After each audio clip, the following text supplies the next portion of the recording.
Good afternoon, ladies and gentlemen, and welcome to Beverly High School here for this afternoon's Northeastern Conference match between the hosts, the Beverly High School Panthers, and the visitors, the Swampscott Big Blue. My name is Evan Alfano. Alongside me is Cody Shalfu. Cody, how are you doing this afternoon? Doing good, Evan. We're back to playing some sports here. A little bit of a difficult year, but we got some soccer back. And it's glad to be back in the booth. Glad to be your chauffeurs for this year's Beverly Panthers season. I'm just ready to get going. Very excited to be here as well. Again, the opening game for both these programs. Sort of a shortened season here as they'll play some teams amongst the conference here. An exciting one here. Beverly coming in, had a great season last year, going 14-2-4, and they were the Northeastern Conference North champs after a great season. They had the number 3 seed in the MIA Division II North tournament, losing to the eventual state champion Winchester 2-1 in penalty kicks in the quarterfinal. So they fought hard down to the last whistle against the team that ended up being the best one. Yeah, they're a great team, a very technical team. They love to use their midfielders to create some offense. And Nicholas Bergoncas, who we're going to be seeing a lot today, a very defensive-minded midfielder, but also can help on the offense with a team-high 16 assists. He was an NEC All-Conference team and a Salem Newell's All-Star, and one of the bright spots here in this conference. We're going to get to see him and this team work tonight. Absolutely, and for Beverly graduating 12 seniors, very veteran team last year, led them to a deep postseason run, but still a heavy upperclassmen team, a good junior class, and so again, they still have a lot of good veteran leadership here that should help them succeed in what should be another fun and exciting season. And an experienced Swampscott team as well, only 2 freshmen making the varsity roster, and a good handful of seniors and juniors as well. So it's going to be a battle. I'm excited to get started, and we should get first kick pretty soon. At the first of 5 games that'll be played here at home. As the horn sounds, we prepare to start the first half of this game. We're excited to be here. Again, the first game for us this year, as we'll be hopefully doing the boys' games as well as the girls' soccer games as well. And again, a beautiful field. First time here, excited to do this.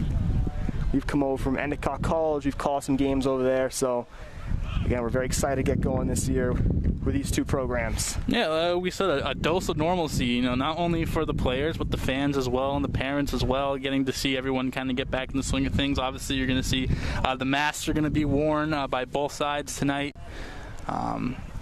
coaching staffs and players alike. So it's going to be fun. It's going to be a little bit different, but soccer's back here up on the North Shore, and I am excited to see how this season unfolds. Absolutely, and as we see, Swampscott's taking the field. They're going to be wearing their white uniforms, blue lettering and numbers. They'll be going right to left. Beverly will counter with the really nice bright orange jerseys with the black lettering and numbers. Good for this time of year in the month of October.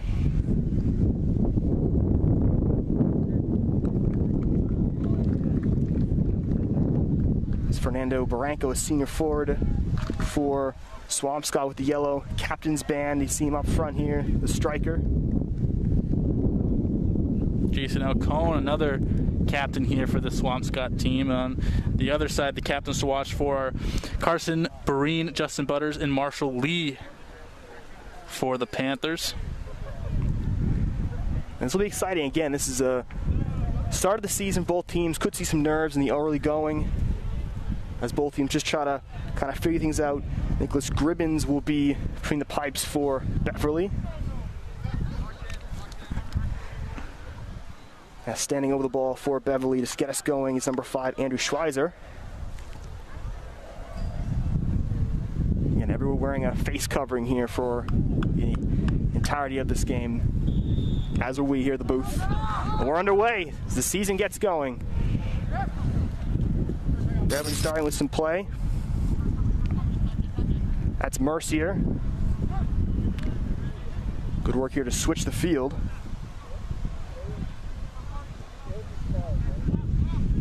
And so far you can already see some good passing between that midfield and defense. They're a very technical team. They like to move the ball around and strike and find the opportunities where they lie. They're not going to rush it at all. They're going to take their time and get the best opportunities. Now Swampscott gets down the field, ready to go to work. It's like Nicholas Fox. It's a big guy out there, defensively standing Nice and tall, but everybody else, so a good guy to have in the box when playing against free kicks. He can use his frame to kind of head the ball away. Yeah, also, a bigger kid, you don't get around him very easily. He's going to be a little bit more physical, which is all fine and dandy. That's knocked out of play. Swampscott keeping possession. As you can see, they're not doing throw-ins here. It's a new rule for this season. It's just a free kick from the side to get the ball back in play. They're trying to limit contact as much as possible.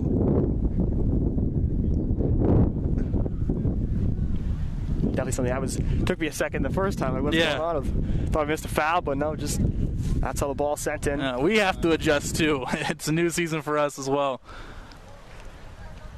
A good play there. That's Fox. Yeah, that's Fox again. He's been on that back end a couple times. Very smart player, knows exactly where to be. And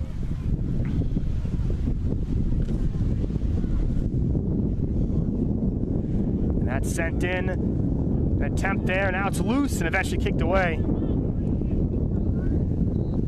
That was Barranco with an athletic play.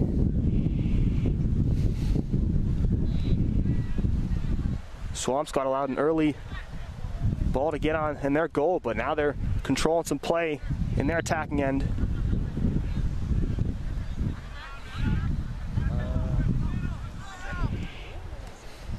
And both teams kind of battling here, trying to gain some possession. Now Beverly's going to go to work.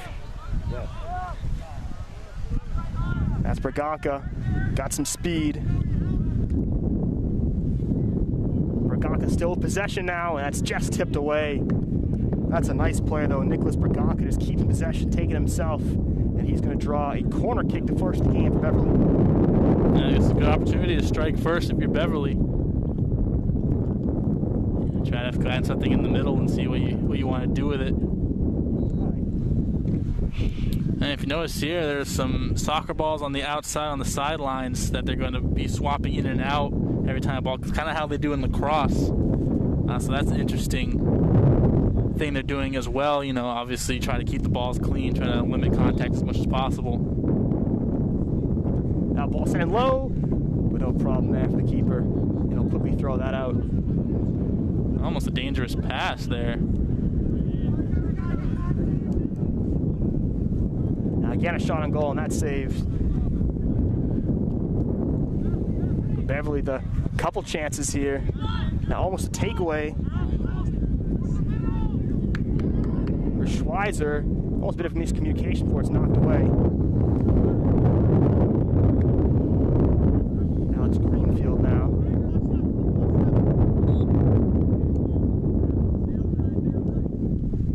Ball sent in.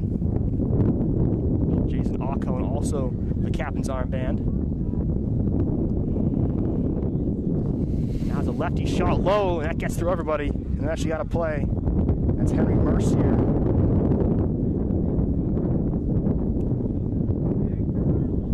Trying to knock that forward. That'll be a goal kick. Both teams having some success early in the attacking end, getting some shots off. Yeah, both teams had a good amount of time on the opposing team's end.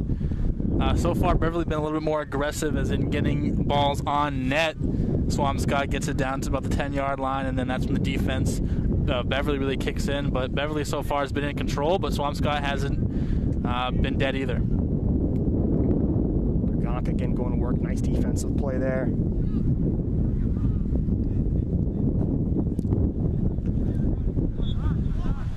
Swampscott trying to keep playing there. I think he thought it was their ball and actually ends up being Beverly's. So Mercier kicks that in play. Now a bit of a risky pass, it works all the way back to Butters. He plays it forward to Carson Breen now in the midfield. Good communication by Swampscott, calling out middle, calling out sides, getting everyone in position, and there's some good steal there. Owen Bergeron now going to work for Swampscott. Knocked out of play. Both teams trying to play some balls forward. Best success so far was Braganca taking himself to create a chance. Now here's Burbick. He goes down, tangle up with number 15.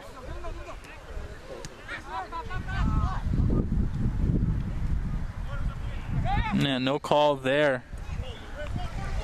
And now it's on the run. Burbick, he's got space. He's on sides.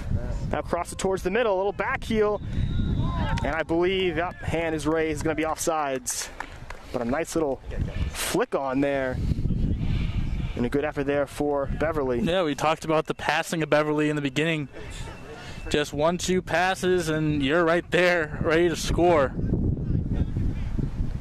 This was a little bit offsides, as we have a foreign ball, looks like, from the JV game happening right to our right.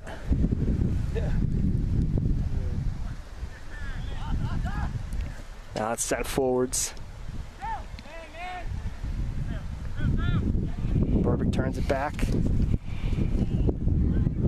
And Visnick sends it forward.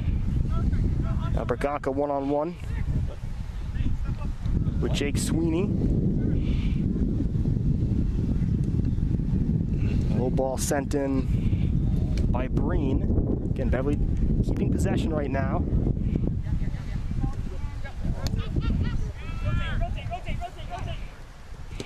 You know, some more good communication by both teams. Ooh, great ball there. Another great ball. Now on the move. Nice little cut to the left to Chance. That's a nice effort there by Justin Butters to get over and knock it out of play. Yeah, Alex Greenfield had the opportunity, stumbled a little bit, which let Beverly's defense catch back up to him, but some great passing. Jason Alcone had a great pass to flick it right in there, and then another touch pass had Greenfield open. Now Jake Sweeney.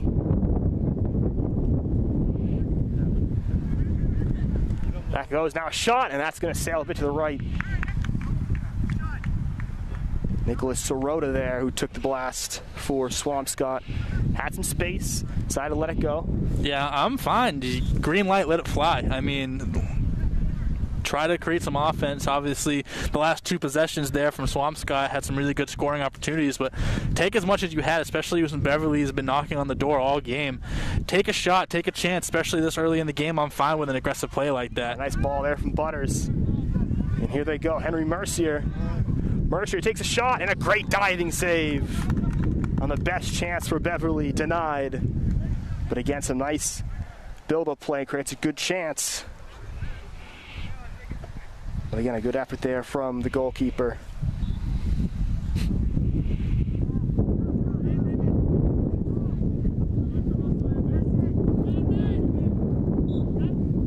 That ball just rolls out of play, so Beverly gets possession. It's the captain, Carson Breen, one of three captains for Beverly, will knock it into play.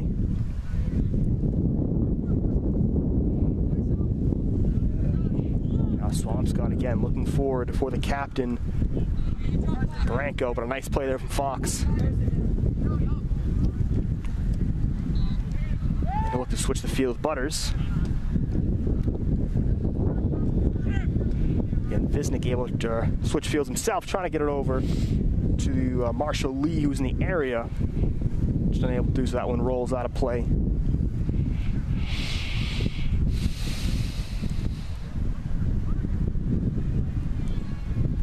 No one home there for Swampscott.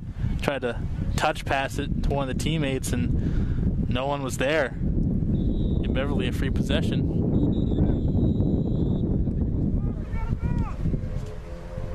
And whistle was blown. Bit of a miscommunication there. Again, we have right behind us is the JV game, so it sometimes get a bit confusing With the whistles, yeah. What field the whistle goes off, and a bit of a miscommunication there, but we're back in play.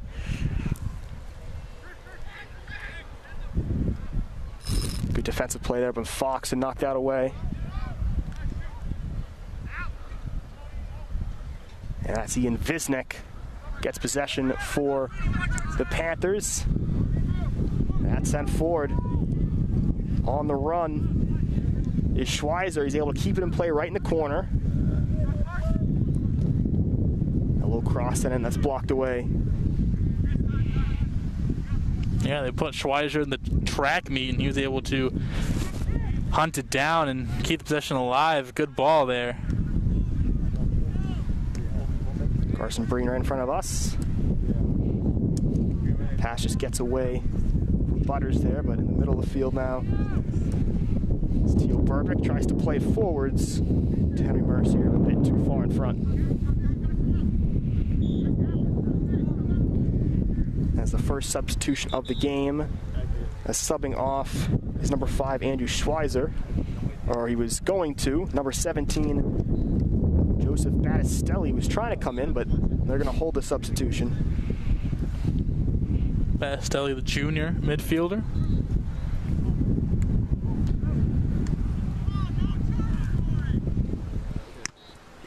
Nice block there from Vesnik.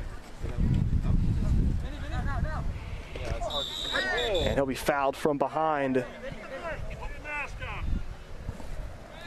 That was Owen Bergeron, one of the captains, who was tripped up. Right in front of us, so that's, I believe, the first whistle of the game. The first foul, and Bergeron, a little something to say as he got up, so physical here to start. And both teams excited to finally be facing some other competition, not just themselves at practice. Yep, Bergeron got the call there. It was a similar call that would have gone against Swampscott early in the game, but I thought that was clean. And so far, good job with the whistle. And here's the fast break opportunity. That's Schweizer in by himself. Shot on goal, and he scores! It's the first of the season for Beverly. And the goal scorer, Andrew Schweizer, with a nice pass from Nicholas Braganca. Again, he had 16 assists last year, and there is his first of this year, and Beverly takes the 1-0 lead. Yeah, beautiful ball there in the middle by Braganca. Got right to Schweizer, and he was trying to come out earlier, so good thing that substitution never went through. He's going to take a much-needed rest, able to put it in the back of the net. 1-0 Beverly so far. Good response after the foul was committed. They come right back and get the opening goal. Yeah, like you said, all it takes is 1 or 2 passes from Beverly to get right on the board, and especially that midfield play. They are great passers, and they get to their speedsters out front and just let them outrun everybody else. Nice ball from Breen to get it out of harm's way there.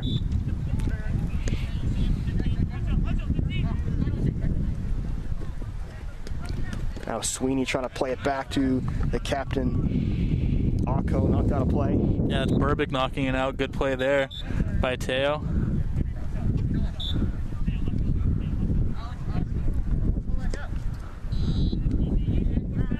He'll send that in. And a nice play there.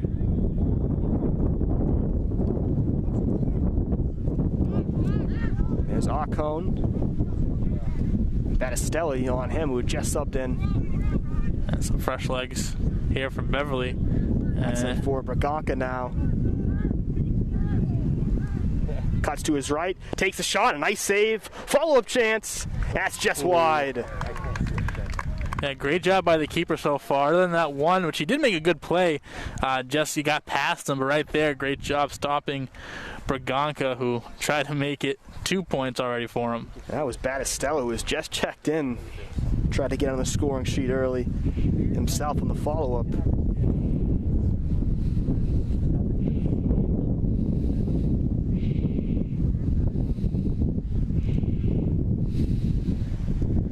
That ball sent forwards but out of play. Again, that first goal felt like it was coming from Beverly. They had some nice run of play early and was well deserved. And Swampscott, you're just trying to battle back. Plenty of time to do so. How does it feel calling the first goal of the season, Evan? It's been a while, huh? Just hoping I got the names right. But first substitution here for Swampscott. As coming out of the game was Alex Greenfield. Checking was John Fredrickson, freshman, getting his first varsity action here. Yeah, as we said, only 2 freshmen on this team. It's a little different in high school. I mean, we call college soccer, we see a good amount more freshmen having impact. In high school, it's a little different. Not as many freshmen are on the squads and making a huge impact, but doesn't mean that no one ever does. And there's 2 freshmen on this team that have a chance to get 4 years of good experience. And even though this one's kind of a hyphenated year, they can still get some valuable experience they can bring on forwards in their careers. Absolutely. And Again, they must have definitely impressed in tryouts. Again, the two freshmen, John Frederickson, Maxwell Manatee, as they were both making their debuts right at varsity, skipping the JV level. I was absolutely not able to do that. And here they go, trying to get something, looking for a cross, sent in low. That's going to roll wide. Nicholas Sirota there on the far side, trying to make something happen for Swampscott.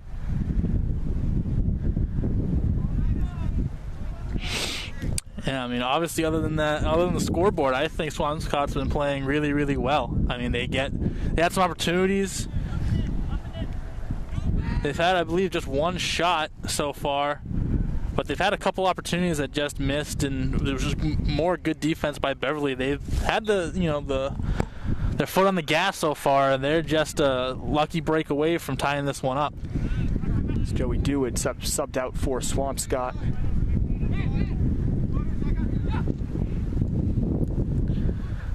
So it was Domian that checked in. Now here's the freshman. Frederickson trying to make an early impact, battling the box. That gets a low cross in. That's kept in nicely by the captain, Owen Bergeron. Yeah, Butters got a toe on one of these through balls, and that disrupted the play just enough. If he didn't get that big toe on it, it probably is a good shot. Again, something you have to know, you haven't seen a lot of high crosses. Headers, or controlled headers, are not allowed. It's one of the new rules this season. So a lot of the low crosses trying to find the feet of teammates. Braganca with his chest controls that. He's a strong guy, able to stay up and try to play it forward there for Henry Mercier. A bit of a miscommunication. A really big kid. Braganca is listed at 6'2", the only official weight, and he looks 6'2". I'm 6'2", he looks 6'2". He looks 6'4". I think we're lying. I think that kid's 6'4", 280 probably. LeBron James-esque. Yeah.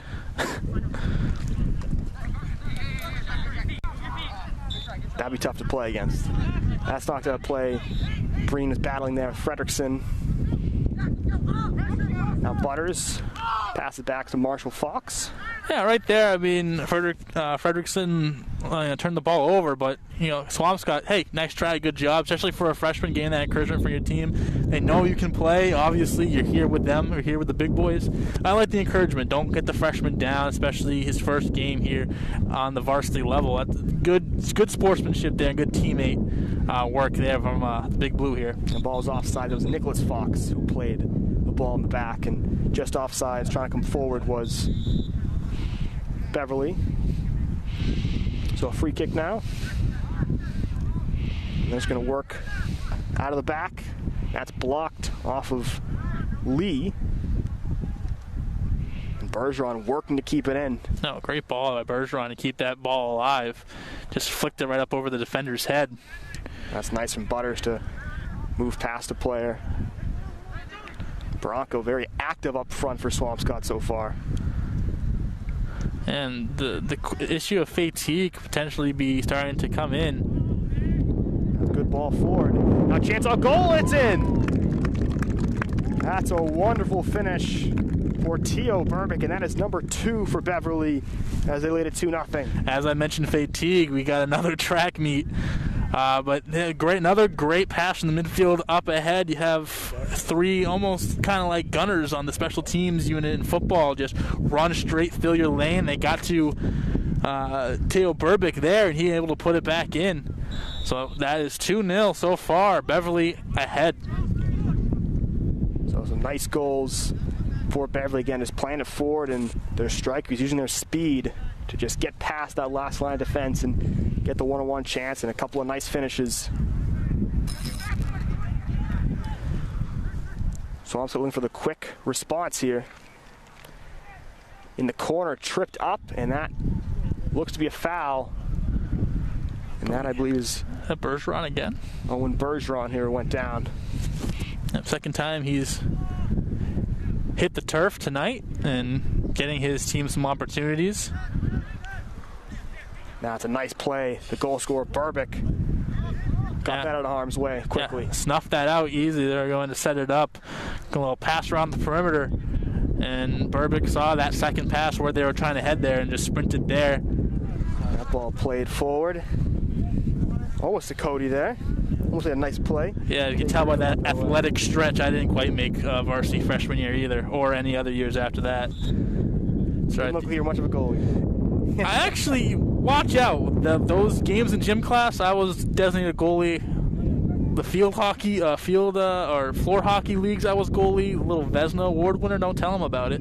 They won't believe it. Haters will say it's fake. Now a chance there, blocked out of bounds. Braganca set that one up. Blocked away and out of bounds, so goal kick coming up here for Swampscott.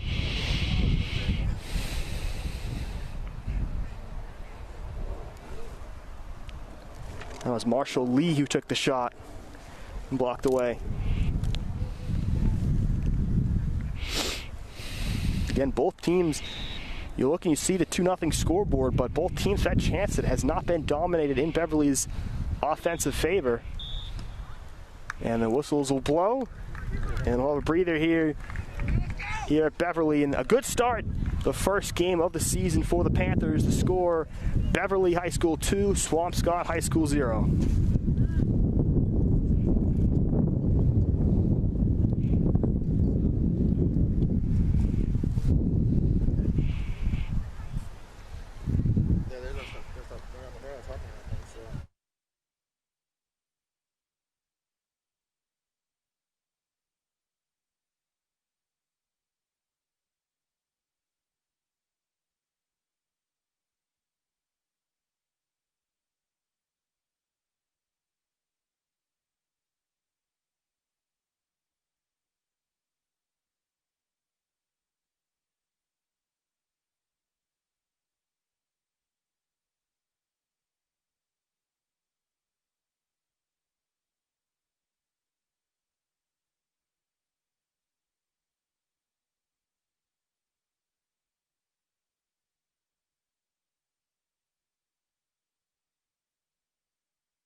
You are watching BevCam. Here, anyone can come to the studio to make their own local TV show. Contact us with your idea. We'll help you get started with producing your own show, editing it, and then we'll broadcast it to all of Beverly for your friends and family to see. You might even get some new fans. We also film local events like sports, music, city council meetings, and more. If you miss out on anything in town, you can catch up on it here. Follow us on Facebook and Twitter. Contact us at 978-927-5544 or email us at admin@bevcam.org.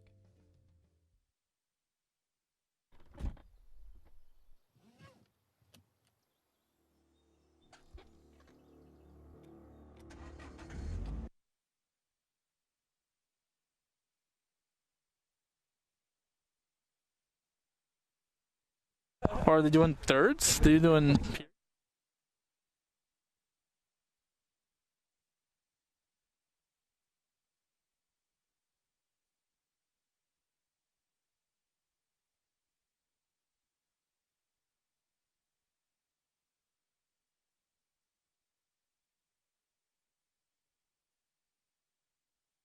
Second half is Beverly with the 2-0 lead over Swampscott.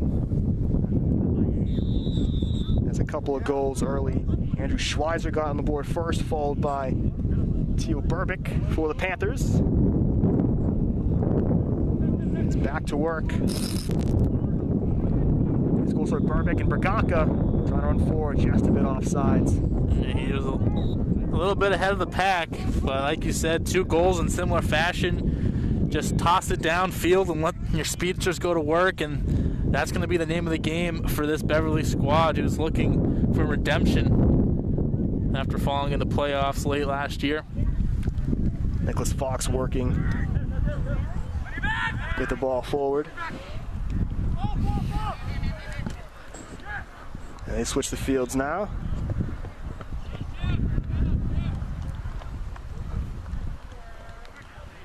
That's Breen, the captain, 1 of 3. Now sent forward.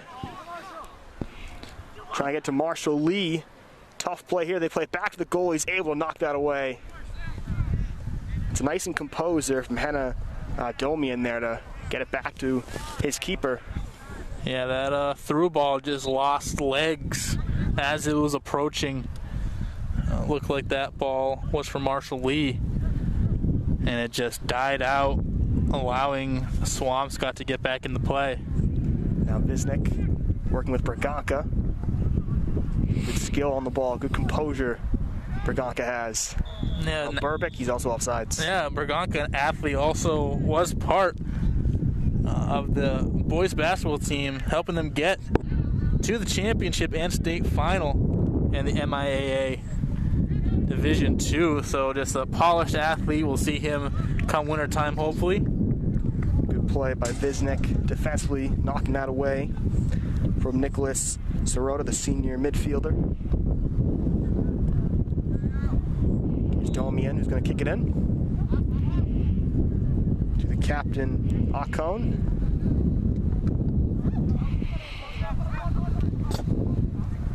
Physical player there from Battistelli against Akon.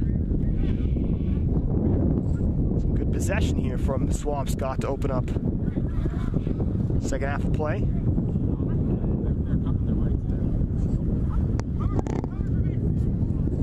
Now the ball sent forward but out of play. That's Lee who tried to get there. Yeah, second straight ball trying to go to Lee.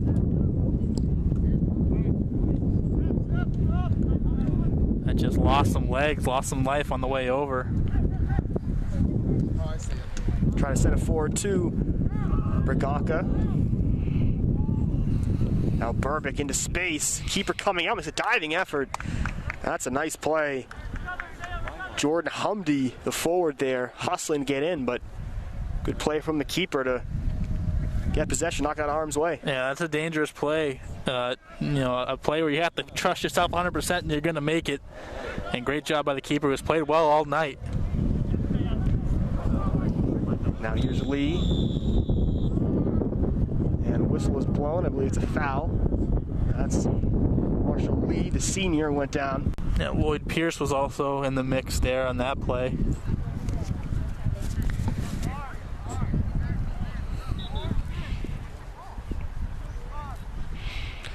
Looks like Burbick's going to be the one to take it.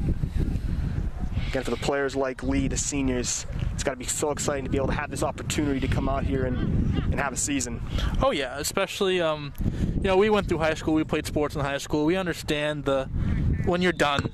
Like, we don't play sports in college, obviously. I hurt my neck celebrating a touchdown the pass yesterday, so. Yeah, we're washed, but, you put a lot into it. You've been playing since you were 4 years old before then.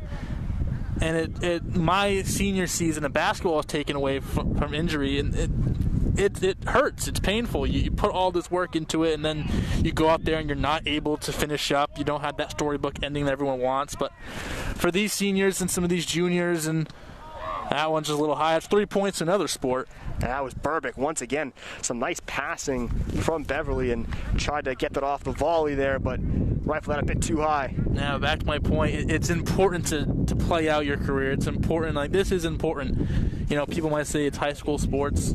Yeah, it's you put so much blood, sweat, and tears into it. It's a great opportunity, even though, like we said, it's an abbreviated season. It's more exhibition play, as a couple teams in the NEC, aren't going to be able to participate due to health restrictions and whatnot. Being able to go out there on the field your senior year, don't take it for granted. Play hard, play like you're gunning for a championship like every other year, and it's a good experience, and I'm happy for these seniors that get to fulfill that final chapter in their high school careers, and hopefully some of these guys go on and become stars in the next level as well. And Humby committed the foul there for Beverly. As they're hoping for a call there, weren't able to get it. Ball just able to keep possession though as they able to kick that in. Again, no throw-ins.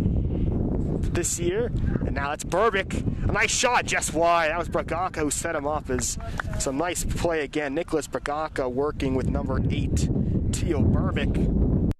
Some opportunities again. Burbick's already got a goal tonight. This afternoon, excuse me, and almost number 3 for the Panthers right there.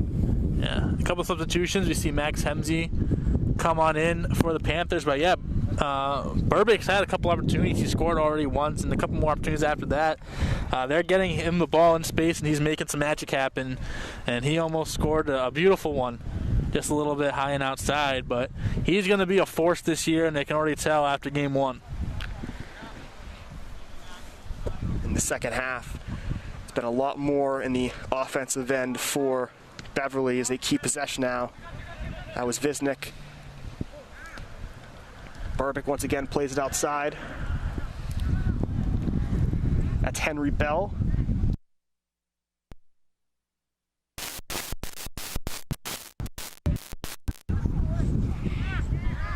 Now it's Visnik. And his lefty shot, and that's going to sail a bit away. A bit outside, just by a hair. Yeah, just a hair as the corner flag goes down.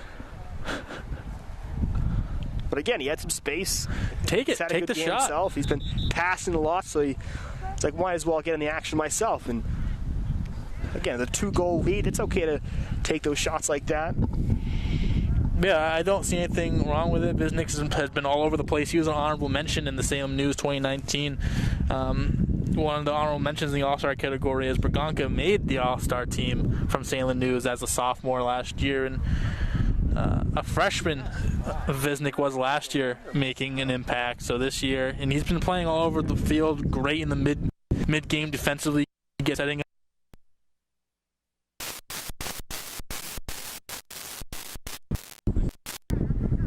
Beverly keeping some possession here, so he'll be able to kick it in. And that's Braganca looking for options, and that's sent just away. And that's Visnik coming in, and again just wide. As he was coming in quick enough ball, knew right away what he wanted to do, and that one rolling just wide. And I believe that was Burbick was right there. If he got an extra toe on it, that could have gone well. Wilson De Leon is checked in as Joseph Battistelli has come out for Beverly. Yeah, freshman on this squad, the only freshman this year. Now a chance. Bit of a giveaway. That's Barranco. He goes down. And the whistle is going to blow. So a free kick opportunity coming up for Swampscott. The captain, Fernando Barranco, the senior, setting up this opportunity. He's going to stand over the ball. Yeah, especially with the no header rule, this could go right towards the net. It is pretty close as well, but takes the opportunity away from maybe a setup unless they want to give it. Looks like O'Con's right there and up top, as well as number 8, Hannah and Domian are right there. So a couple options here, but it takes away the head opportunity. Yeah, maybe, again, shoots on goal, maybe tries the short pass, and he's going to fire it on net. It takes a deflection, but no problem there for Nicholas Gribbins.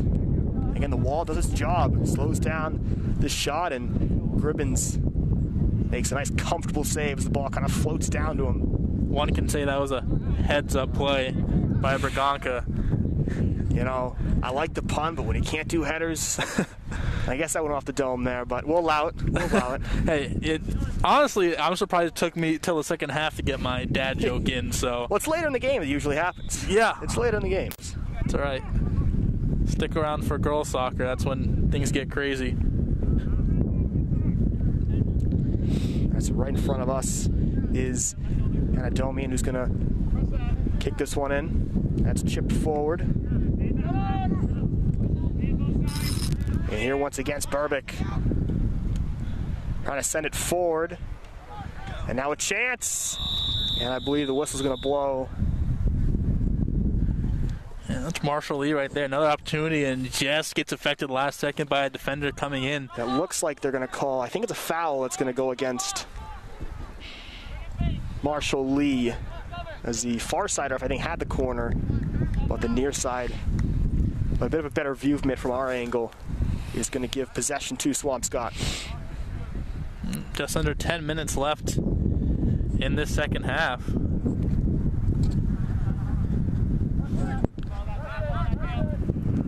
And that's sent forward but out of play. Domi in there.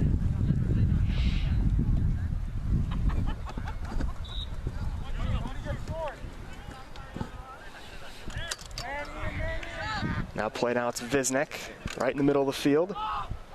Play that back to Butters. A good young core here for Beverly that's going to be around for another couple years. Gribbins, Braganca, Burbick. Now Butters sends that forward. Those guys are all... Leone, but he is offsides. It's happened a couple times. I like what Ennicott's trying to do. Or excuse me, Beverly's trying to do. I knew I'd slip him once. I've called some Endicott games. It was going to happen once. But they try to get some. They've had some nice through balls, but sometimes the forward just a bit offsides. The back line staying nice and tight for Swampscott. Now Braganca hits it forward. Marshall Lee in the corner. He gets there comfortably. Helps send a low cross in. And a chance on goal, or is Andrew Schweizer right in front of goal. And I believe that was deflected away, and it's going to be a corner for Beverly. Either way, those are so hard. You're running full speed. You're trying to stay on sides, and all you got to do is just put the foot down. Sometimes it hits the inside of the foot. Now Braganca fires a nice save. Rebound, and it's in. And once again, it's Teo Burbick who gets the rebound off a nice shot from Braganca. That's number 2 for Burbick. It's 3-0 now to Beverly. Another quick goal. You got to stay on your feet if you're watching this Panthers team. Get the ball right out of the side. Braganca fires one. Keeper makes a nice play, but Burbick's right there to clean up the mess, and that's his second goal of the night, starting off his junior season well. And back to the point I was making, a bunch of juniors here making an impact. Visnik's a sophomore, De Leon's a freshman, and he's getting some good minutes here. It's going to be a scary team in the next couple of years, but great play by Burbick, great play by the Panthers in general, and they're up to a 3-0 lead. Swampscott just trying to turn things around, and that's pass gets away. Here's De Leon. A little space to work with. Makes a couple moves, and a nice play defensively. Aucote came in. Now Burbick. He's got the hot foot so far. Yeah, maybe trying to do a little too much with De Leon there. Try to razzle-dazzle in and out dribbles, where he could have just took one power dribble to the side and just beat everyone to the spot. Now Burbick sends that one forwards. Yeah, he goes down. Looks a foul is going to be called. That's a captain, Owen Bergeron, who's been in a couple of plays physically. Yeah, as a captain, you want to kind of give that physical edge, kind of stick up for your teammates. Yeah, nothing personal, just a soccer play. It is a physical sport.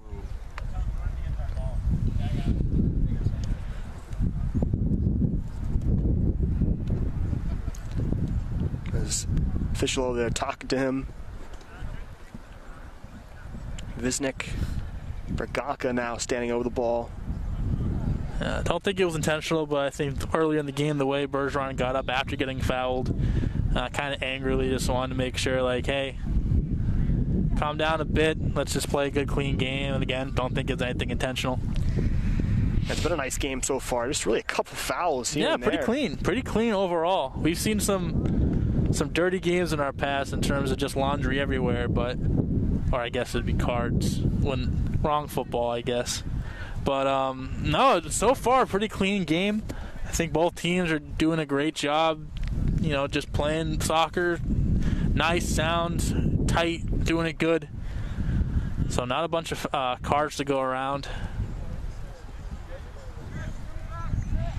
Coach Amaral asking his team to press up a little bit more. They're getting a desperation time down by, the scoreboard says 2, but I'm pretty sure it's 3 with about 5 minutes left. Trying to get 1 or 2 on the board and make this one a close game. Nice play again. Butters hustling back to stop the possession for Swampscott, and a foul there committed by Domian. Didn't like that one as Henry Mercier went down.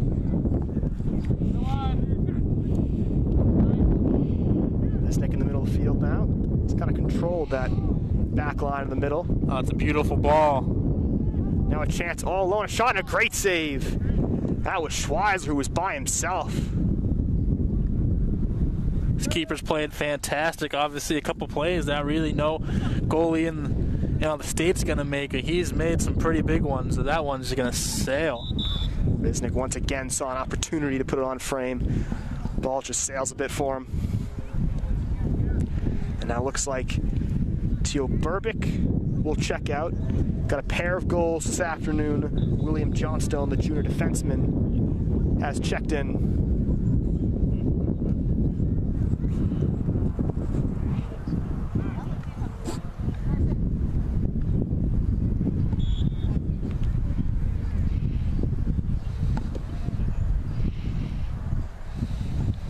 Goalkeeper will knock that one forwards. That's a foul committed. Little push on Hemsey. He had his arms on the player. Now a chance, a chip, and it's in. What a wonderful play for Swampscott there on the board. That is Alex Greenfield, who chips the keeper nicely. And that's 3-1. It's right off the foul. Kind of caught Beverly sleeping there a bit. And they chip away into the deficit. Yeah, I believe that was Bergeron that started that off right after the foul. Puts the ball down, gets it going. Beverly's still trying to get together, and great heads-up play by Swampscott to catch Beverly off guard. And then Greenfield's little rainbow shot. Nothing you can really do if you're Gribbins or anyone else. Just a good goal, and now Swampscott is going to get on the board with about 3 left. Great composure there to just take the time to chip the keeper. Like you said, Gribbins went down, made the right play, but just a better offensive effort there. And now a chance for Barranco. He goes down, wants a call, doesn't get one. A little more physical here as this game getting tighter. And now a cross and a chance and chest over. Again, it was Greenfield. It was wide open. Barranco with a nice cross, but just not able to put it away as Swampscott now really getting some good opportunities. Yeah, Beverly's defense folding a little bit. Swampscott's finally putting on that pressure. After Coach Amaral called everyone to press up and let's go, it's time to run. That's what Swampscott's been doing. Beverly with a 3-0 lead kind of takes the foot off the gas a little bit. Can't do that, and Swampscott basically almost gave themselves a really good chance of winning this game. They still do. It's another good ball. That was Bergeron. Butters using his chest, knocked that away. Captain versus captain right here in the corner. And a foul going against Bergeron. A little too physical, trying to win the ball back. A little shoulder on the way by, but the Swampscott team's fighting, and they were down 2-0 in that first. Then a cleanup goal that can be a little demoralizing. They kept it up, and they played even harder after that, and here they are. Another opportunity. Now a chance the captain crosses Barranco. And Beverly there just trying to clear and able to do so. Schweizer on the far side. Yeah, I would have tried to just boot it down the field, just get it out. Get it out of possession, almost like how they do in hockey. Clear it, a little line change. Just clear it out, get everyone back in position. You got to get the ball up, fine. Just get it out, recoup, regather, reset up, and then I think that's really what it is. People were out of place. They got caught off guard after that foul call Swampscott just ran with, and ever since then they've been a little discombobulated. That's a nice play there. That was Nicholas Fox. Able to use his long legs to kind of knock that ball away. Now Braganca middle of the field. That's a nice run far side. Andrew Schweizer, he's in alone again. And this shot, and that one again just wide. The keeper cutting off the angle. But again, a nice run again. Andrew Schweizer on the far side. Braganca always looking up when he has the ball. And found him forward, but just not able to finish. Yeah, eyes in back of his head, and he's always trying to push that ball up.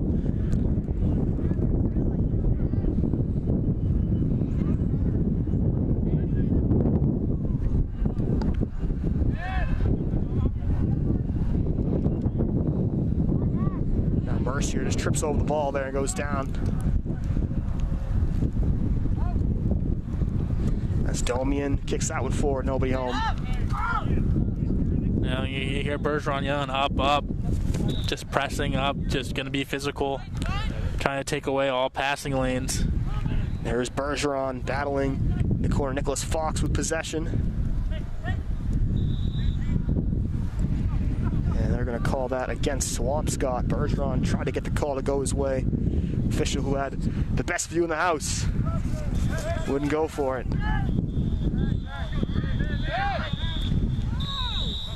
And whistles are blown. And I believe that's going to do it. Domi getting a big talking to. And the whistle will blow. Good contest we've had here so far. The score, Beverly 3 and Swampscott 1. And it looks like that's the half, as both teams a little confused how the time's gone. It's 20 minutes and a stoppage, then another 20 minutes. So that looks like it's going to be half. We'll be back with you guys, and it looks about 9 minutes. Oh yeah, 9 minutes, we'll start the second half. Beverly with the lead right now, 3-1 over Swampscott.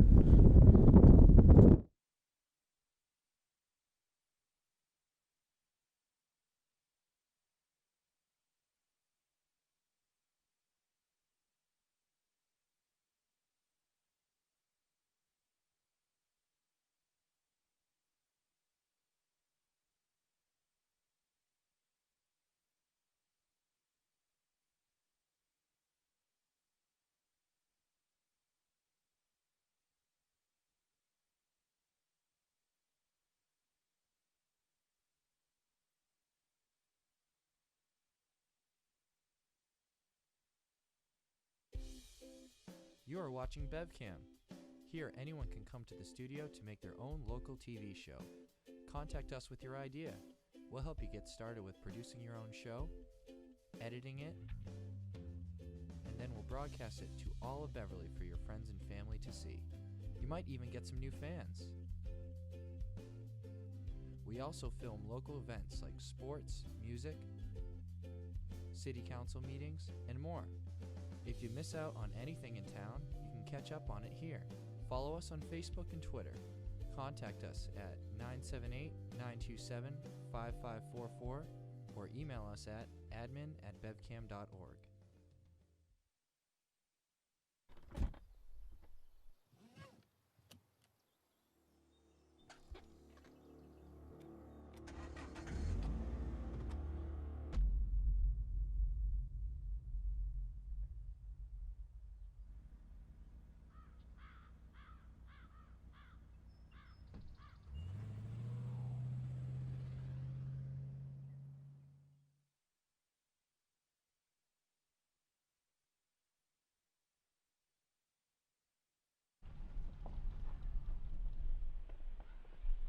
Got a quarter?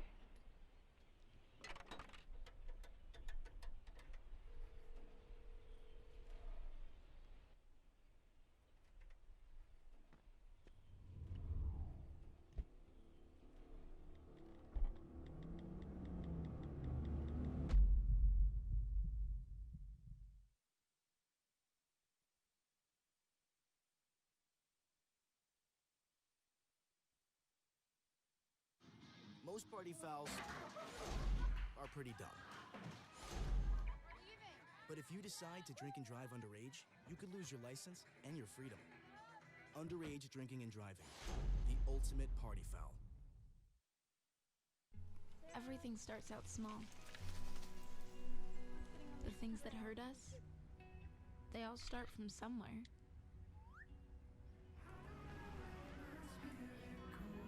The words we say, the things we do, they can grow into something else.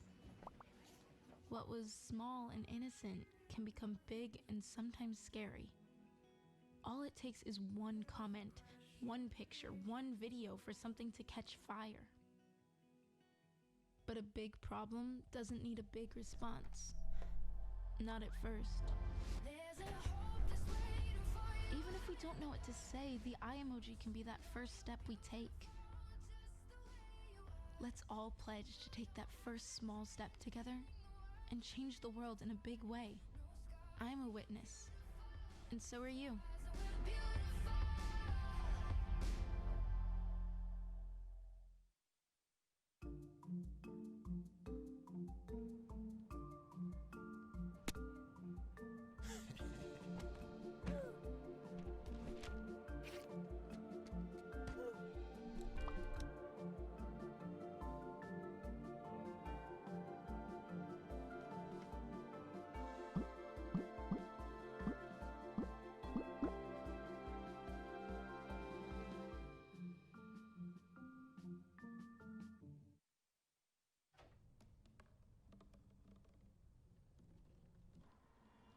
Everybody has a dream.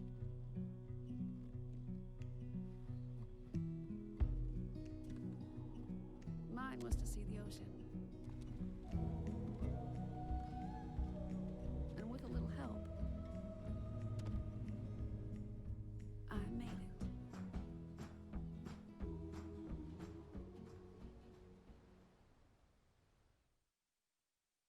They told me a bottle couldn't dream.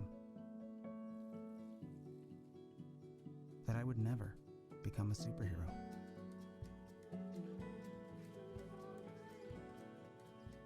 But I learned how to fly. Just to come back in a new disguise. And be the hero that I've always wanted to be.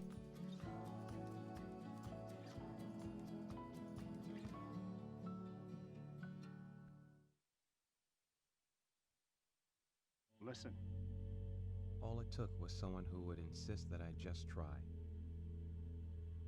Suddenly everything was turned around because they judge you. You tell them, I don't need this. No one is going to understand. Unless they've been through it, how can they? Then one day you realize You feel so hopeless. I need help. I need help. You feel so hopeless. Then one day you realize Unless they've been through it, how can they understand? I don't need this. No one's going to judge you. suddenly everything was turned around because they insist that I just try. All it took was someone who would just Listen.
And welcome back, ladies and gentlemen, to start of the second half here at Beverly High School. Beverly with a 3-1 lead over Swampscott. been an exciting first half. We were a bit confused with how the clock was working. We had a break after 20 minutes, and then we played another 20 minutes, so 40-minute halves in total. So it is halftime. There is a change in goal for Beverly, as Graham Spidell will now be in the goal for the Panthers. Yeah, so again, we were a little confused. So how it's going to work, at least for today, probably most likely for the rest of the season, 4 20-minute quarters, which would make the 40-minute halves, as you said, which make an 80-minute game. So this is the second half starting right now. 3-1 advantage for Beverly. 2 goals by Teo Berbick, and then another one by number 5, Andrew Schweizer, and then also getting a goal for the Swampscott. Alex Greenfield had a couple opportunities late, and we are ready. Back underway, and that's knocked forward. Yeah, the way they switched sides after the quarter ended kind of indicated that it might have been a half, but I guess they're going to switch back and forth every quarter as Spidell gets his first action and corrals it. That was Barranco who put the shot on for Swampscott, who finished the first half very nicely. Again, the Alex Greenfield goal. As they're going back to work in the offensive half. And that shot hit forward towards Alex Greenfield. Now another shot. That's twisting away, and Spinello making sure that it's probably going wide, but just to be safe, grabbed it himself. Yeah, over the last 7 minutes or so, Swampscott's really been in the driver's seat. Beverly scored those 3 goals early. You know, the third one coming pretty early in that second quarter. And ever since then, Swampscott scored, and they've been knocking on the doorstep ever since. I don't even think Beverly's held possession past the 30-yard line. And that is Alex Greenfield once again taking a couple touches and firing it just wide. Both teams, again, at halftime, an opportunity to kind of set up the strategy. Beverly is trying to calm things down after a tough end of the half, and Swampscott is trying to keep that momentum going. Beverly probably happy to make it to halftime there. It's a tough play. The goal has to come forward and keep that away from Marshall Lee. Yeah, another tough play here. And whistle's blown, so Swampscott right at midfield, able to knock that forwards. And right before the half ended, also remember there was a card assessed, and Adomian, I believe, got a yellow card from one of our officials tonight, so that's something else to look out for. Now here is Visnek. Braganca in the middle of the field. Henry Mercier now. Tough bouncing ball, unable to keep that in play. And tried for it, just get past his heel. Mistimed it just a bit. And now it's Mercier playing it forward. Andrew Schweizer now cuts it back. Braganca, middle of the field, looking for options. Now it's Breen now. Comes up in support. Ian Visnik will play it back to Butters. And that's knocked forward but out of play. So the best run of offense here from the Panthers to open up the second half. And Braganca looks to switch the field. That's Teo Berbick, who's got 2 goals so far in this contest. Looking to play it forward, battling a nice play. Fernando Barranco. He's got a little bit of space to work with. Plays it, that's Bergeron, gives it back to Barranco, and just a touch gets away from him and eventually rolls out of play. Nice 1-2 punch there, Owen Bergeron and Fernando Barranco.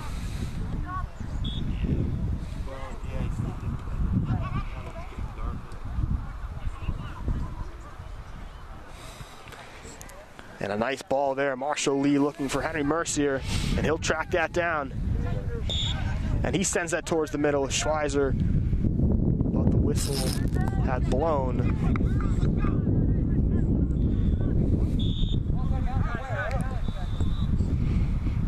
And I think he had gone out of play. Yeah, it can be tricky sometime with the whistles and multiple games going on at once. I'm just trying to figure out what's going on, whether it's going to be a free kick. Can we get masks up, please?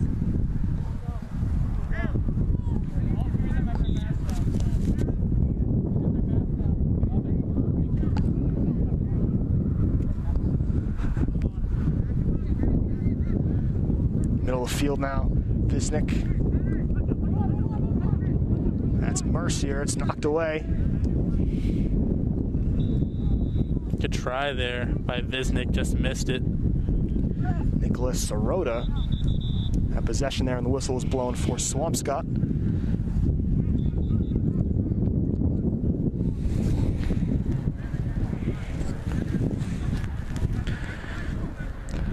So they're going to get a free kick here right in the middle of the field.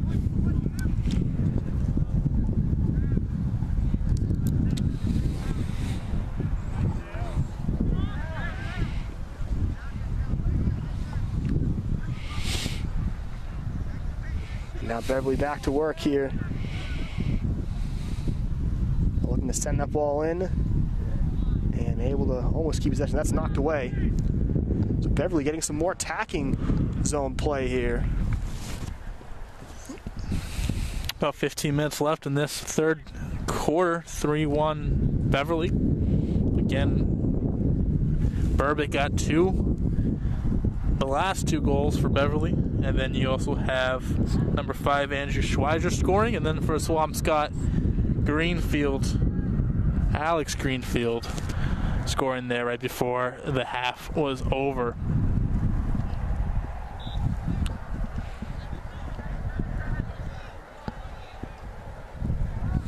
That loose ball. Nicholas Fox trying to get there. Is that ball out of play? As they're going to play it back. And just knocked for a bit of a dangerous pass there. And a foul committed as that's Chris Hollenbach went tumbling down for Swampscott.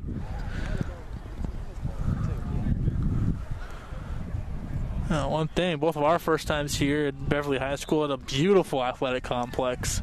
Have a couple fields right behind, a beautiful baseball field, and some track and field aspects here, the big track right here, and it's a beautiful facility. This is a good stop by Spidell.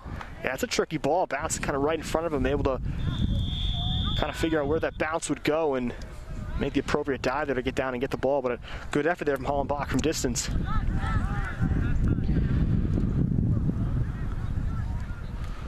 There's Bergeron battling with Fox. Physical play there. And he's going to get a yellow card. That's Nicholas Fox, who was shown the yellow. I guess a bit too physical with number 3, Owen Bergeron. So a couple cards we've seen as this game's kind of gone on. We talked about how in that first quarter, not really many fouls called. Both teams playing good soccer, but again, Swampscott cutting in the deficit. Both teams trying to tighten up defensively and leading to a few more challenges, a few more cards and fouls being shown and committed. That was... First, it seemed like he gave it to Bergeron, especially after he had to talk to Bergeron a couple times. Bergeron's had a couple fouls on him, but it's like Fox just got caught bringing too much of a shoulder in. And they're going to reset this. Yeah, and again, both teams just trying to figure out the rules. So sometimes whistles are blown as players trying to figure out what they can and can't do. Again, first game for both teams in this new and for sure different season. This ball to Mercier. Nice play by Alex Greenfield there, the goal scorer. Mercier goes down, but play resumes. Schweizer. Nice ball. Burbick finds Breen, but he's going to be offsides. Yeah, this is just a great play there, just body-wise by Mercier. Greenfield got the best of him, but understood that he couldn't go very far if he just sealed him off with his back hip. angled it around and just took the ball right back, and then you're able to have Greenfield right on your back hip to just do whatever you want and set up that play that ended up being offsides. But still a great job by Mercer using the body control and playing good defense and turning into quick offense. That ball sent away by Lloyd Pierce, defender for Swampscott. Also doubles down as the coach for the Atlanta Hawks in his free time. Didn't quite make the bubble, so he came here to resume his high school soccer career. Now ball forward from Mercier. Can he get there and keep it in play? He does. Nice hustle there. Just not able to track it down in the end. Butters there. Now a chance. Barranco trying to start something with Nicholas Sirota. Beverly able to pick that one out. Now it's Mercier battling. Now ball in towards Burbick. Kind of deflects that. Now Schweizer who knocked it forwards for him. Kind of came across his body a little bit more expected. As a righty, you want to kick that in with your right boot. And didn't feel comfortable swinging around the left, which you would have got a better feel of the ball for, and just try to sweep it as the ball was going across. As I said, it crossed his body a little bit too fast than he expected. 10 minutes to go here in this third quarter. The ball sent forward by Braganca there, but nobody there. Braganca, excuse me. Goalie just scoops that one up, and he'll blast that forwards. Again, you're not allowed to use a controlled header. So players just kind of wait for that ball to come down using their chests to control it. And a foul from behind the goal scorer for Swampscott, Alex Greenfield, commits the foul. Okay.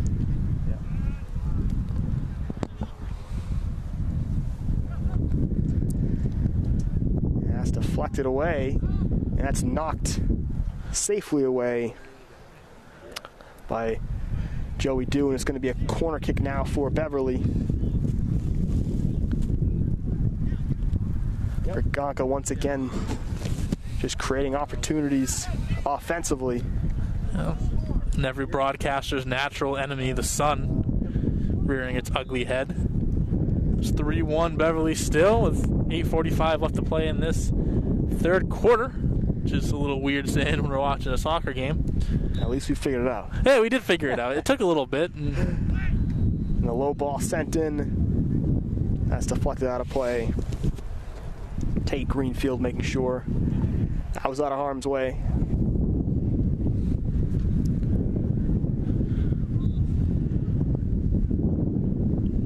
Beverly's trying to control the ball a lot more in their offensive zone. Now Braganca, it's hit off him, and that's going to be Swampscott's possession. Good tackles being made there on that back end by Swampscott. Good job to stop Beverly's attack, and now they got the ball back. Perfect defensive effort there by the Big Blue.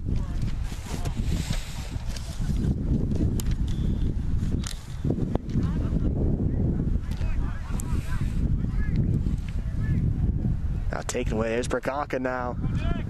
He's got a chance, and that ball's deflected away. And again, I don't believe slide tackling is allowed either. So that's why the whistle blew there. It was a sliding play defensively to knock it away.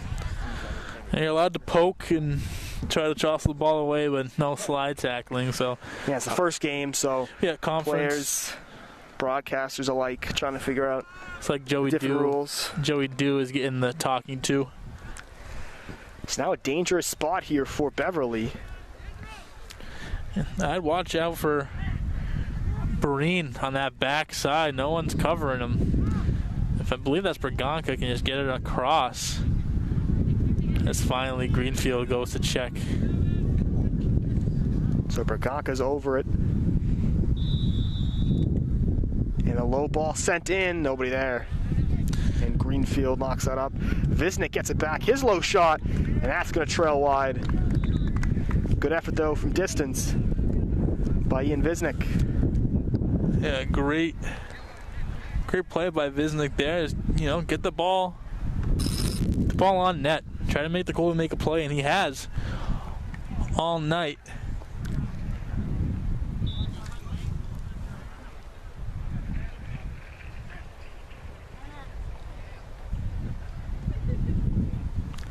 Ball hit forward, back on her play, hit towards Sirota.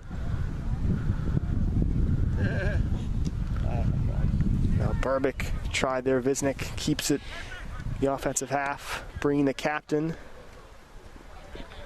That's Greenfield now with possession. Hollenbach tries to send it forward, a little give and go. And Butters able to keep possession for his team as he knocks it off of Greenfield. Yeah, great job by Butters. He kind of hesitated, and Greenfield, good defensive players, get it out.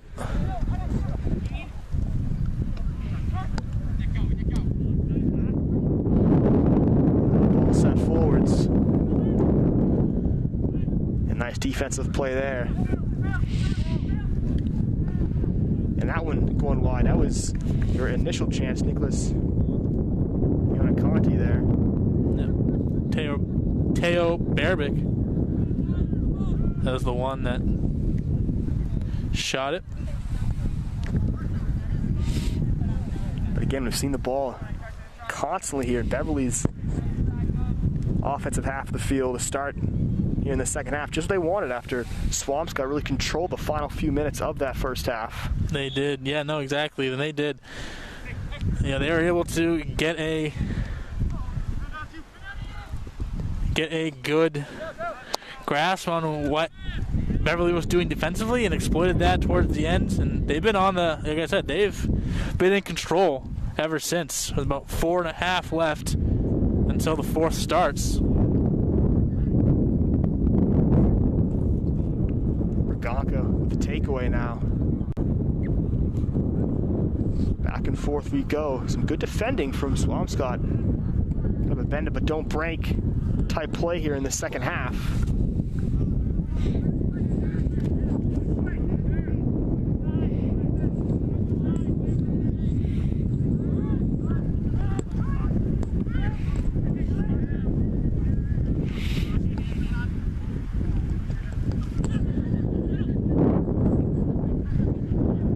Now Greenfield just kind of played nicely, but not able to get that forward. Fiona Conti there, able to steer him out of play. Yep, Fiona Conti, good job catching up. He actually missed his heel, as they're going to call offsides quick. Jared Gilligan was the one that was away, but again, good work by Swampscott, keeping their defensive back line tight, and Beverly's not able to get that through ball. Yeah, and incorporating the seniors a lot more right now. Here's Gilligan battling. That's knocked out of play. That was Lloyd Pierce. Said his name a few times in the second half defensively. Yeah. Going for the NEC recognition and the Coach of the Year. Let's keep counting. How many more times can Cody make a Lloyd Pierce joke? Let's see, that's 2 so far. I'll keep track.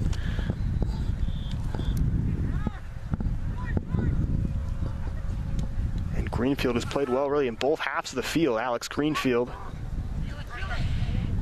Now Breen.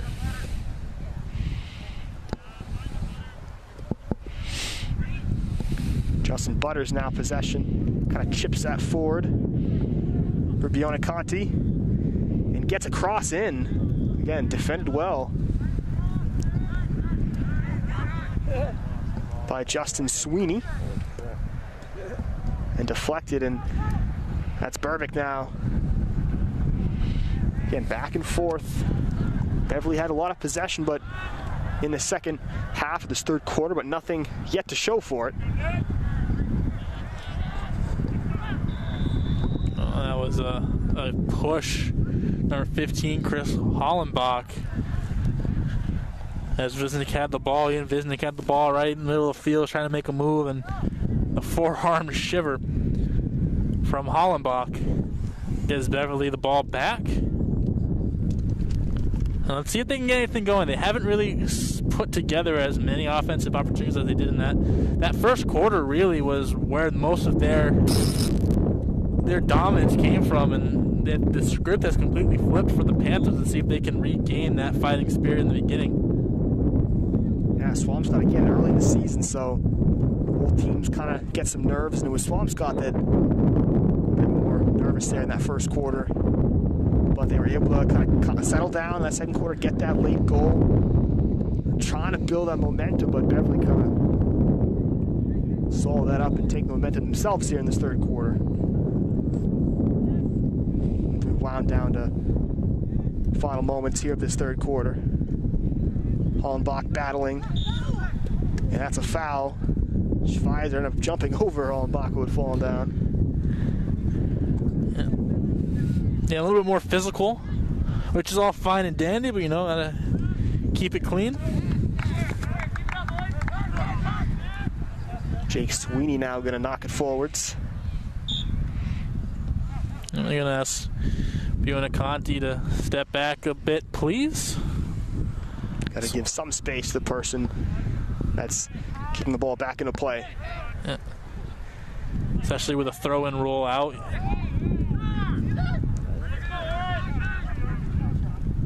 Now a chance in the middle of the field. And now a shot and a good save. That was a good effort there. Nicholas Braganca. Now Cohen thought he was fouled and kind of hung back and threw the arms up at the ref. While he was doing that, Braganca was busy trying to make a move to the net, and it almost cost him if Cohen didn't get back in the play. Lucky for him that the keeper was right there. And a nice low cross sent in. That's Biona Conti, who got a foot on it, but just sailed wide, but a nice play. That was Jared Gilligan on the far side who set that up. And the whistle's going to blow, and that's going to be it for the third quarter of action here at Beverly. No goals scored, but Beverly playing nice in that third quarter. A lot of chances, including that final one by Biona Conti, but nothing doing. After the third quarter, score remains Beverly 3, Swampscott 1.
We are back here for the fourth quarter of action. 20 minutes to go in this game. Beverly leading Swampscott 3-1 here in this Northeastern Conference matchup here.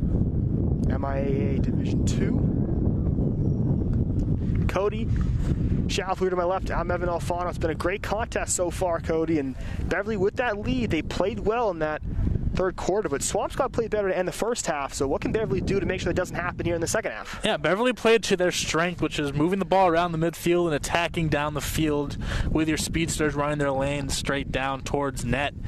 They kind of got away from that, and I think that's more of the aggressiveness of Swampscott that was able to pressure the midfielders. They weren't able to have as much space as they were accustomed to in that first half, and that's shown as basically that third quarter was all Swampscott, and it's been that way since about 5 minutes left. But right here's a good opportunity for Beverly to strike back.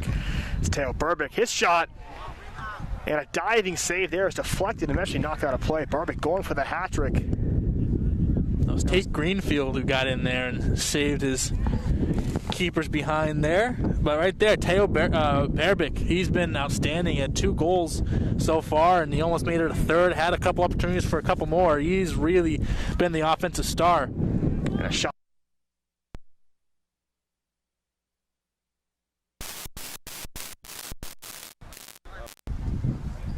That's knocked the other way by Fox. And the keeper there, Spido.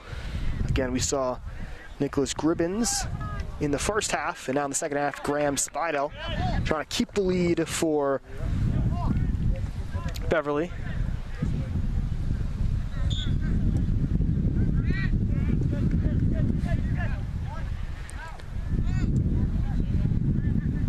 Now a chance here. That's John Frederickson, the freshman. Captain Akon. Now the shot from distance. Well, wide that goes. Spido able to pick that one up. Gribbin started in that first half, let up 1 goal, and Spidell in 20 minutes of play so far has not let up any. 2 juniors, giving both of them some opportunities to see. Let's see how that matchup and that battle ends up this season, whether one of them takes the cake or they go with the 2 goalie system throughout the year. That's Gilligan. We'll try to get that ball up. Whistle blown. It's going to be a goal. This is just a free kick for Swampscott. Must have been a foul on Gilligan.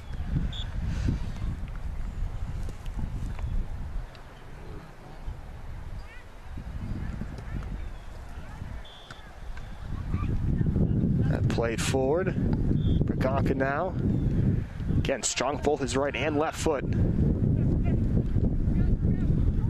Great player up front in the midfield for Beverly.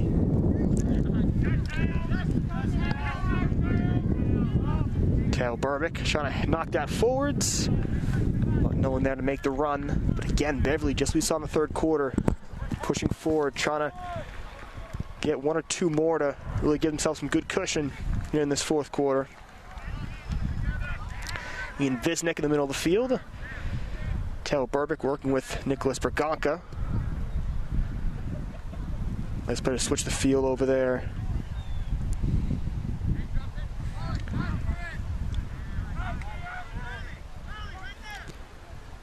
Ian Visnick now playing it forward. Jared Gilligan's got some good speed up front. Tracks it down. A couple of those through balls, especially to this near side, have kind of died right as Swampscott's defenders are getting there, which is leaving up some opportunities. I know Marshall Lee had a couple in that first half, which got taken away due to just that through ball not being strong enough. Another one that was too strong, then they heard.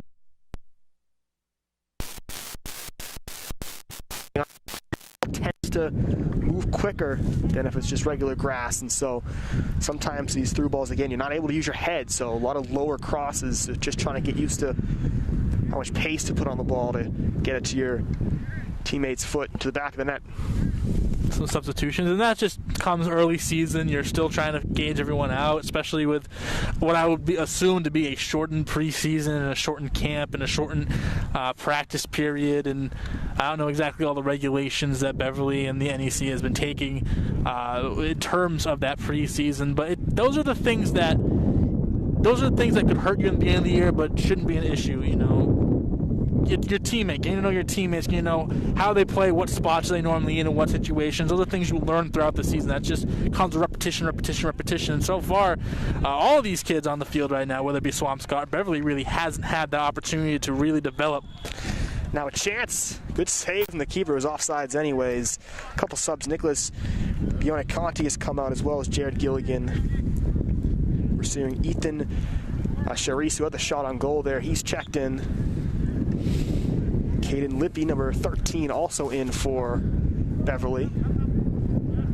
A great hustle play there.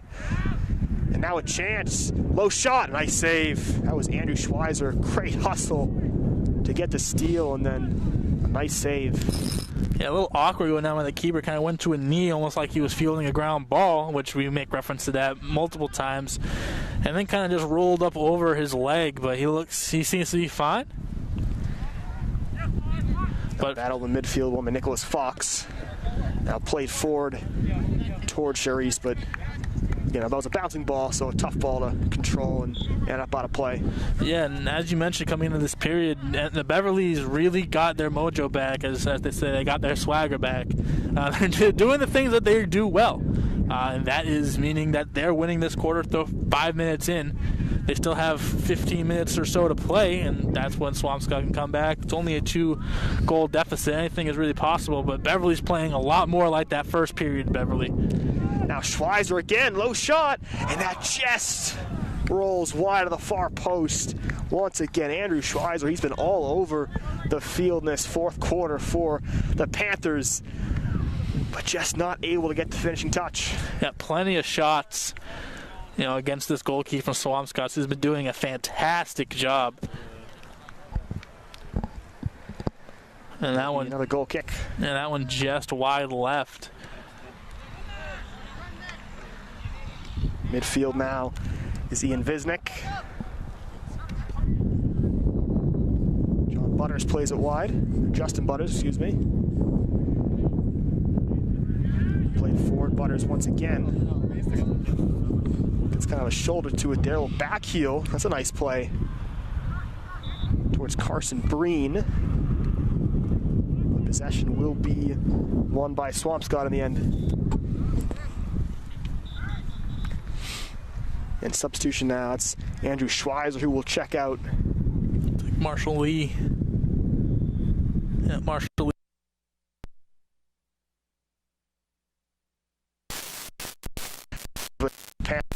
This season, the second one being Justin Butters, unless that one roll out. Carson Breen, the third captain.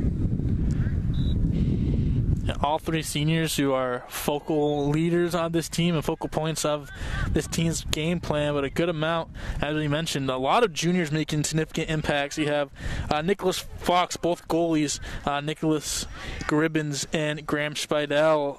Nicholas Braganca, how many times have we said his name tonight? He's a junior as well. Teo Berbick, who has been nothing short of fantastic all night tonight. He's also a junior, so next year a lot of these names you're still gonna have to replace the Breens, the Butters, the Lees, and that's gonna be tough to do, but I think they have enough ammo and firepower to do that next year and beyond. Yeah, a team with a lot of experience, and they've shown it so far in this game. But Swampscott has continued to battle back as we have continued to battle the sun, which is now dipped just at the tree line. Yeah. Teo Berbick now out wide. Braganca tries to get it in. Opportunity there, but into the goalkeeper's gloves. Marshall Lee was there trying to get a foot on it.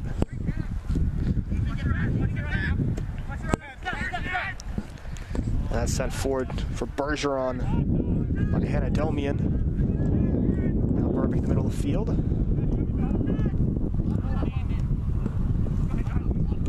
And now nice, good communication there. Nicholas Fox takes it over. I'm about to say, good communication there.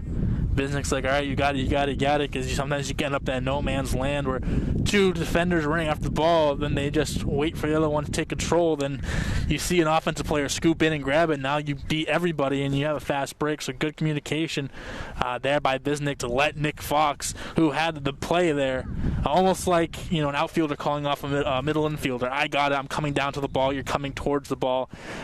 You have the better play there as the outfielder. Hence, Nicholas Fox the better play there, coming up from his defensive side instead of Visnick going back from his midfield. And it's something that can be challenging, especially early in the season, trying to get that communication right.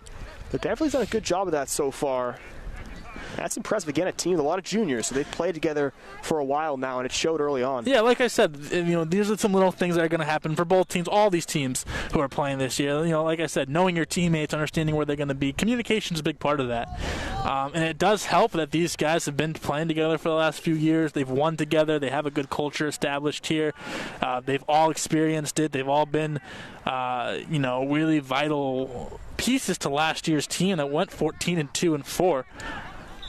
But at the same time, you still have to do that. You still have to learn the communication. It's a good sign here that already 2 of your star players have that communication down pat. And if the star players have it, that's just going to trickle down to everybody else. Yeah, whistle blown here. It'll be a free kick for the goal. A yellow card has been issued. Not sure the reasoning.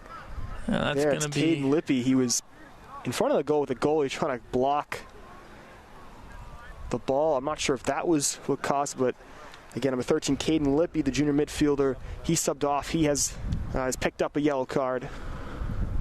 On the other side, Alex Greenfield's going to come in as taking a seat as the freshman John Fredrickson. Wilson De Leon is checked in for Beverly. Again, Alex Greenfield, the goal scorers. Swampscott, we're under 10 minutes here to go in the game, trying to get some offense going as they trail by 2, 3-1. And here's Alex Greenfield. Able to keep possession now. Greenfield, nice play. Defensively, Nicholas Fox to get there, knock it out of play. That looks to be a corner kick, though, for Swampscott. About 9 minutes and ticking down, so Swampscott has to put the pressure on them.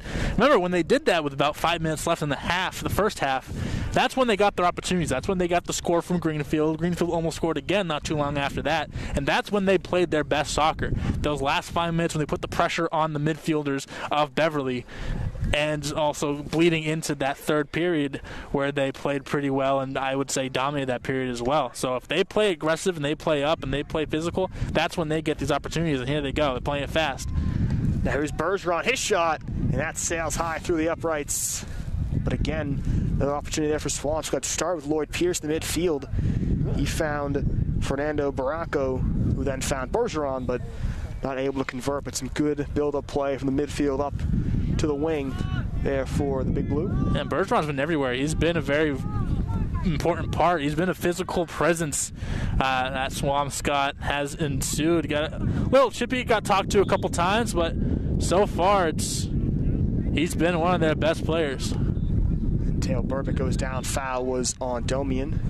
Yeah, and Visnick trying to take a page out of Swampscott's book and go fast. That's how they scored that first time. The refs are going to blow it dead. 7.5 left. Important here now for Beverly. Again, they have the 2-goal lead. 7.5 minutes to go. Just can't be complacent now. Got to kind of keep the foot on the gas pedal in order to finish out this game and open the season with a successful victory.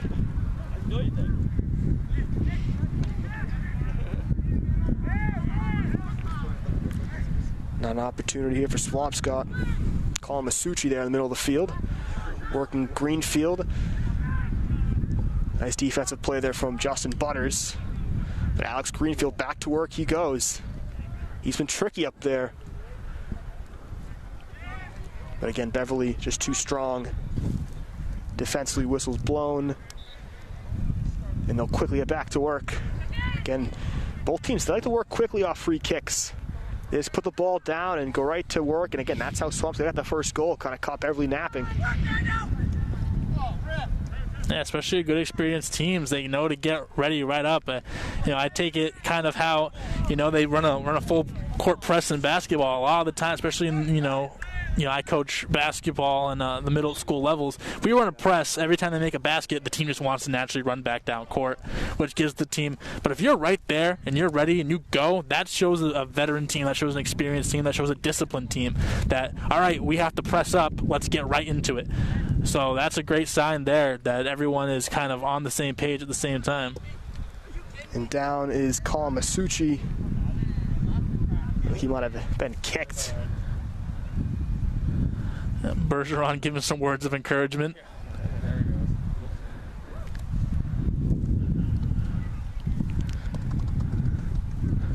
Now a chance here for Swampscott. They're going to have a free kick around right at the 30-yard line here. That's going to be Hanadomian. We'll look over it. He'll send that towards the box again. Header's not allowed, so they just let that come down.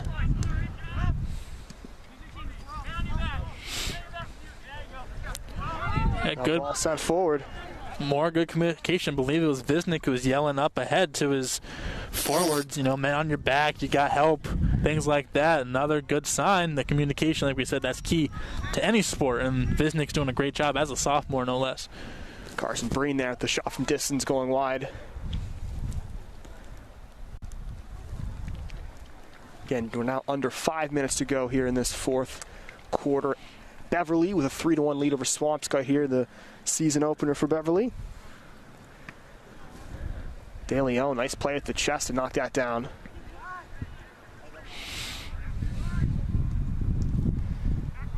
The take Greenfield knocked it away, now sent back in. Now a nice turn, but whistle blown, foul. Marshall Lee try to commit a nice turn, let the ball roll past, get the defender away, but a bit too physical. Braganca now, he's been so good. We've said his name a ton. Hits it forward. Now it's Burbick looking for the hat trick. And how about that? Hats off, Teo Burbick. His third of the afternoon. And Beverly adding some cushioning there. It's now 4-1. Yeah, Burbick again just finding that hole, and good job by Braganca getting it to him, and then just let one of your best scorers get to work. And great textbook play. 4-1 now. That might be out of reach with about 4 minutes remaining and ticking. So Swampscott needs to go very quickly. They want to catch up. Just a lovely finish. Stayed composed in front of the net. Waited for the keeper to make his move and slotted it home into the lower right corner. That's a goal scorer's finish right there from Teo Burbick. We saw a pretty okay goal scorer in Evan Couchot in the last couple of years, who basically shattered every Endicott record in terms of scoring, whether it be goals in a season, goals in a career, goals in a 4-minute period. I mean, that he was absolutely electric, and another good play there by Burbick, who, if he keeps this up, it could be playing in the next level. For sure. Talking about Evan Couchot, the nearby Endicott College, had 23 goals last year as a senior. So lucky to have called his game. Now ball forward is Ethan Charisse. Battle with Domian. And that's going to be knocked off of Domian. So nice play there from the senior midfielder Charisse to set up a corner kick opportunity for the Panthers. Marshall Lee, you see in the foreground, going to come around here. So his day is probably done. Going to get someone else in this game. They've been rotating players as kind of ball people and trying to limit the hands touching the ball, so they've got people with balls that can kind of just roll it to the players and then get play back underway quickly. So that's kind of what Beverly's been doing, rotating their players on this side of the field with some balls to keep the play moving along quickly. Yeah, see, ball boy was my permanent position when I played sports. That was where Coach thought I excelled best, and I thanks to Coach, and that what makes a good coach, putting your players in the best place to succeed. So he thought my place was getting the balls. Didn't have an error all season, so he knows what he's doing. Absolutely. That's Bonners who shot that one over. We've had a few field goals this afternoon. Teams racking up points that way. Yeah, we should keep a score of how many football points each team scores. We'll see who wins the real game and who wins the important game, which is who's scoring the most field goals. So up next for Beverly is going to be Marblehead this Friday. We'll have that call at 4 p.m. Again, as time ticks down, and been a very nice performance from the Panthers here to open up their season. Yeah, both teams played very well. I think each of them played well in spurts, and each of them didn't play well in spurts. And I think that's great for a coach to see either your team battle back, and then it's something to coach on, something to look back on. Sometimes you almost don't want to have that perfect game in the beginning of the season, either because you only have so many, you don't want to burn it, in the middle of the beginning of the season, but you can also get complacent. You want some things to coach throughout the week, especially in the beginning. Things like not pressuring enough and letting the other team basically do what they want, Swampscott had in the beginning, and then boom, you pressure, you see where your team's strengths are. That's a good coaching point. And on the other side, when you're playing your game, you're playing great, but just because someone gives you a little bit at adversity, you got to get over that and continue to play even if they're trying to take away your best strength. So I think both teams have some good things. And how about that run? An opportunity of a rebound. It's going to head wide, but nice run there, Nicholas Braganca. I think he definitely deserves to get one in the back of the net with the performance he had today. Yeah, a couple assists. He's basically got everyone their goals. 3 of them from Barrick, who scored the last 3, and the first one was from Schweizer. And right there, that was Ethan Sharif that put the ball behind the net. And Teo Berbick there getting a nice hand from his teammates as he comes off a 3-goal effort. Joseph Battistelli checks in for the Panthers. So nice little curtain call, as you will, there after the hat-trick performance from Teo Berbick. Just a couple more seconds left as they have a little bit of extra time here. They've had a couple yellow cards, so a little bit of added time here to the second half.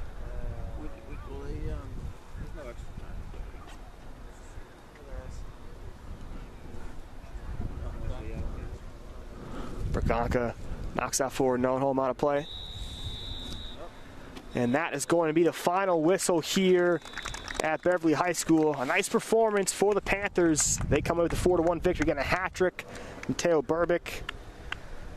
Just a wonderful play and all from them. Again, also Andrew Schweizer got the scoring going for the Panthers. On the other side, the goal scorer is Alex Greenfield, the senior for Swampscott. Again, our next broadcast will be this Friday, October 9th at 4 p.m.